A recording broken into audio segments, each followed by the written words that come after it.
August 23 ലിമായിലെ വിശുദ്ധ റോസ.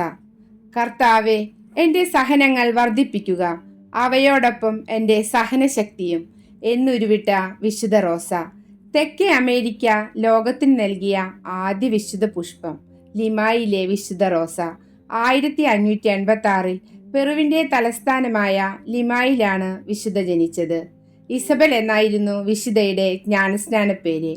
തൊട്ടിലിൽ കിടക്കുന്ന വിശുദ്ധയെ കാണാൻ അതിസുന്ദരമായ ഒരു റോസാപുഷ്പം പോലെയായിരുന്നു. വിശുദ്ധരുടെ സൗന്ദര്യം അവരുടെ വിശുദ്ധിയിലാണെങ്കിലും വിടർന്നു നിൽക്കുന്ന ആ റോസാപ്പൂവായിരുന്നു ഇസബെല്ലിനെ എല്ലാവരും റോസ എന്ന് വിളിച്ചു തുടങ്ങി. ബാല്യം മുതൽ തന്നെ അനുതാപത്തിലും നന്മയിലും അധിഷ്ഠിതമായിരുന്ന ജീവിതമാണ് വിശുദ്ധ നയിച്ചിരുന്നത്. ഒരു ചെറുപ്പക്കാരിയായിരിക്കുമ്പോൾ തന്നെ സാധാരണയിൽ കവിഞ്ഞ കഠിനചര്യകളും ഉപവാസങ്ങളും അവൾ അനുഷ്ഠിക്കുമായിരുന്നു.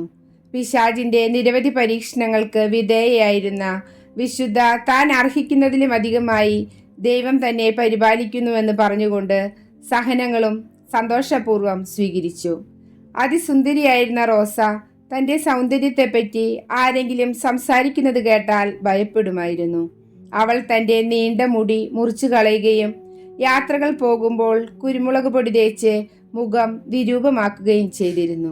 ഒരിക്കൽ ഒരു യുവാവ് റോസയുടെ കരങ്ങളുടെ മൃദുലതയെക്കുറിച്ച് പറയുന്നത് കേട്ട് അവൾ ഓടിച്ചെന്ന് കൈ ചൂടുള്ള കുമ്മായത്തിൽ താഴ്ത്തി. തൻ്റെ സൗന്ദര്യം ഒരിക്കലും മറ്റുള്ളവർക്ക് പരീക്ഷണമാകരുതെന്ന് അവൾ ആഗ്രഹിച്ചിരുന്നു.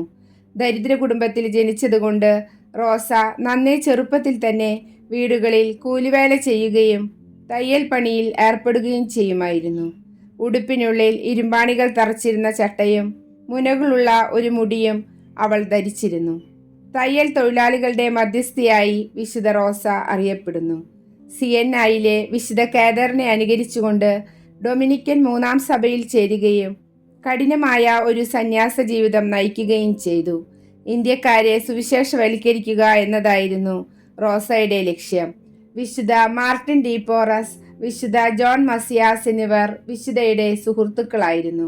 1617 ഓഗസ്റ്റ് 24 പരിശുദ്ധ കന്യകയുടെ കാവൽ മാലാഖ 31ാമത്തെ വയസ്സിൽ റോസയെ തൻ്റെ സ്വർഗീയ മണവാളന്റെ പക്കലേക്ക് കൂട്ടിക്കൊണ്ടുപോയി.